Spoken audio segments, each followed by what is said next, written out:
fast forward through June. Actually, we're not going to fast forward through June too much because one thing did happen. I actually met one of my old friends had contacted me and everything. We started talking, and to this day, like, we still talk. Like, that's my baby. And I love him so much. People, y'all gonna learn. I love him. But he reached out to me, whatever, because we hadn't talked to each other in pretty much my whole pregnancy. Like, we talked for a little bit in the very beginning, like right before I found out, but then we just stopped talking. And it's just, that's how things go sometimes. But it's like, I never said he wasn't my friend. He was still my friend. It's just we hadn't talked. So we started talking, and then fast forward to July 1st. That's when we started talking.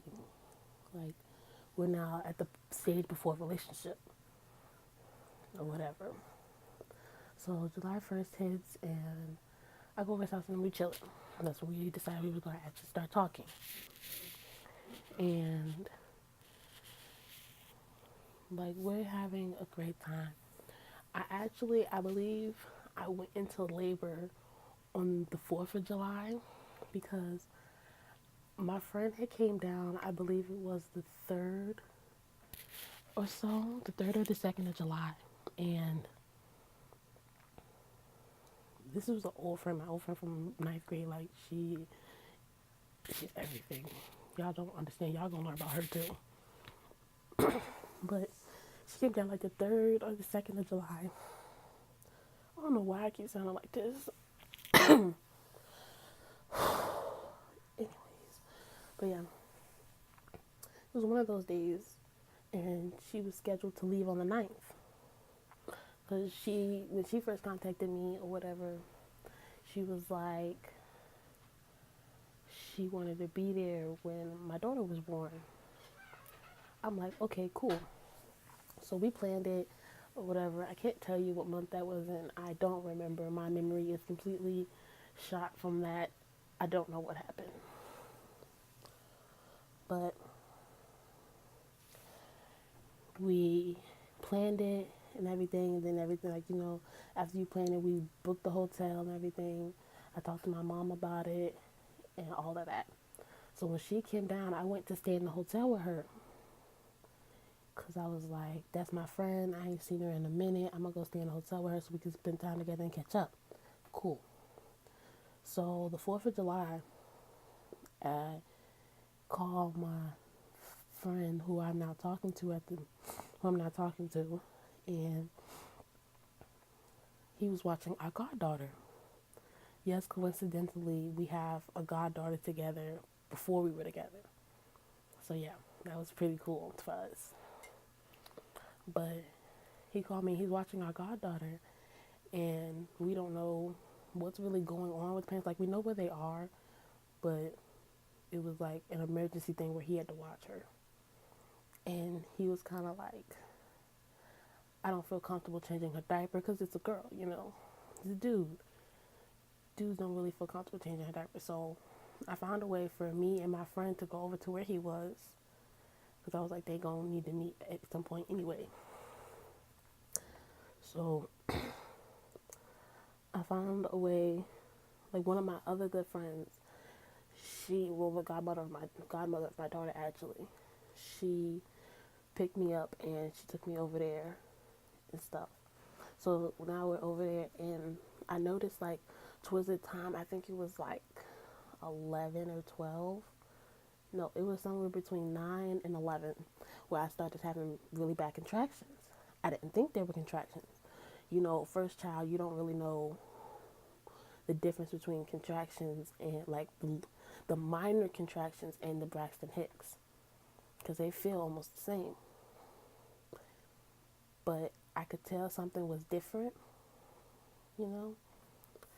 But I brushed it off because it was like they weren't consistent, and they would go away for like 30 minutes to an hour, and then they come back.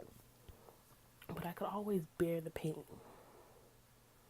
So I leave that night, and I don't even remember how I got home. Well, how we got back to the hotel. I think we got an Uber. Yeah, I think he ordered us an Uber. No, I think what actually happened was he ordered an Uber from her house to his house, and then we got an Uber from his house to the hotel. Yeah, that's what happened. So we did that, and then the next morning, July 5th, I wake up and I'm like, something isn't right. Like, I didn't want to get up in the first place, so I called out of work because I was supposed to work that day. And I told, like, what I thought was supposed to be a lie turned out to be the truth. So I told them what I thought was a lie. I thought I was lying at the time. I was like, I think I'm going into labor. They were like, okay, keep me posted. Cool. So I called them, said that, got that whole whatever out the way, and I hung up. I go to the bathroom. I do my morning pee. You know, pregnancy, you just, it's routine. I do my morning pee. I go back, I lay down. I go to sit up, and I start leaking.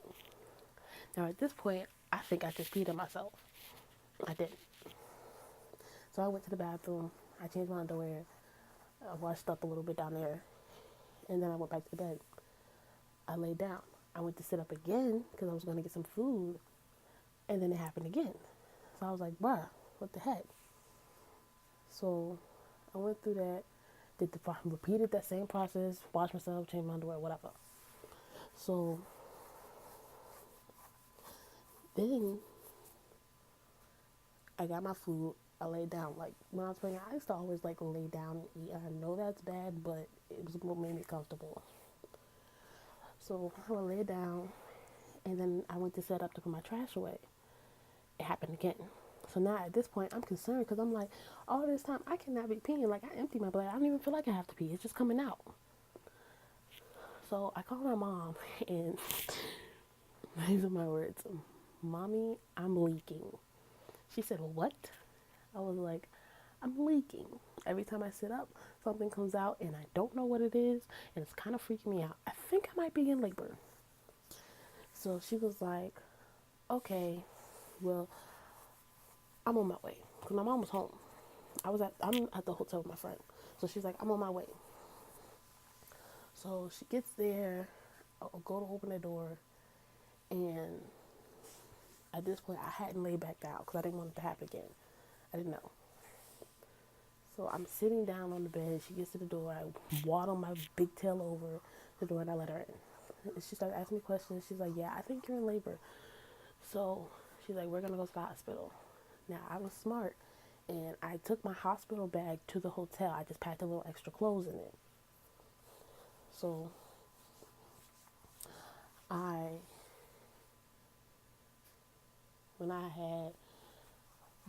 when she said that she was going to take me to the hospital, I had to wake my friend up because my friend was still asleep at the time doing all of this. So I woke my friend up. I was like, girl, come on, we got to go to the hospital. She was like, what's going on? I was like, I think I'm in labor. She was so excited. It was so funny. She's like, woohoo, my baby's coming. Like, so funny.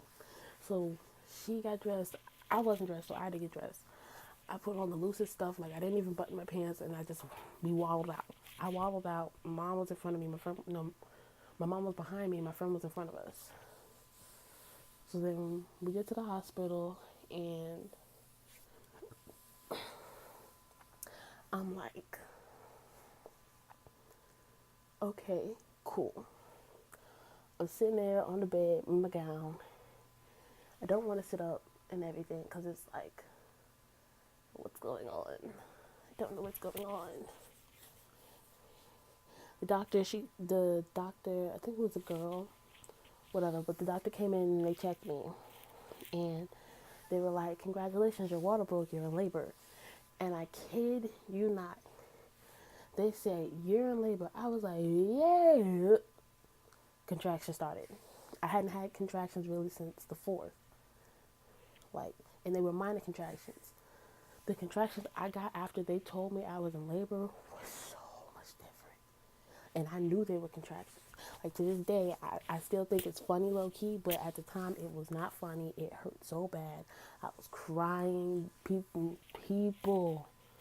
When I tell you contractions are no joke, no joke.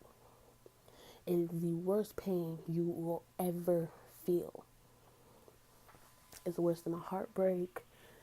It's it's so bad. So so bad. Oh my god. But I was just like, oh my god, this is horrible. I don't ever want to have kids again. I can't.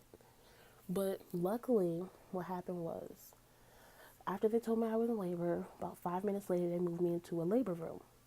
About 10 or 15 minutes after that, the epidural people came in, and I got my epidural. A lot of people, like when I tell people that, a lot of people are like, "That's crazy! Like you got your epidural super fast." And I'm like, I guess. Like, it did seem kind of fast, but I didn't know. I thought it was normal. Apparently, a lot of people have to wait hours. I was lucky I went on the right day. So, I got my epidural, and at that point, I barely feel the contractions. It's just, I feel pressure. That's it. I feel pressure from her moving down. Now, I think the cause of, like, I think what happened was when I got the epidural, I started dilating a lot slower and everything. So I think that's what happened because when they came to check me at like 12 or 1 something in the morning, they had said I was only 5. Now, mind you, when I went in, I was 4. I was 4 3 centimeters, and my water had broke. And when they checked me again, they were like, "Oh, you're only like 5 or 6. I hadn't even made it 7 yet." But my daughter, being spoiled and being really picky, she didn't like the monitors that they put on my stomach. She'd be there 5 minutes, she'd move. If I was on my back and they had I was on my back and they had the monitors like on my stomach, she would move to my back. I was big, but she was small. Like she had a lot of room to move around still. So it was like they'd be on my stomach, I'd be on my back, and she'd move to my back. I'd be on my side, and they'd have it on the top side instead of the bottom side, and she'd move over there. It's like whatever side I was laying on, she'd move to the side that was at the bottom. That's just how she was. She didn't like the monitors. So, and I knew this because I had went a couple of times beforehand because I thought I would be going into labor, or I thought something was wrong, or it was like I just had plain complications because I have asthma, so I thought I had plain complications with my breathing, and that wasn't the case. I wasn't in labor any of those times, but this time I was. Anyways, I tried to tell them that because every time I went to the hospital before, I noticed she'd be there 5-10 minutes and then she'd move, and you wouldn't hear her heartbeat anymore. Before, they never paid no mind to it. They were like, "Okay, we got a good thing. Her heartbeat sounds really strong." Every time I go to an ultrasound, they test her heartbeat. They'd be like, "She sounds really strong. She's really healthy." But I'm telling you guys this because just wait. I think it's like 12 or 1 in the morning at this point, and that's when they checked me the second time. Oh, excuse me. But it's like 12 or 1 in the morning. They checked me and everything. And mind you, usually when they check you, it's like 1 or 2 people. One person to do the initial, second person to double check.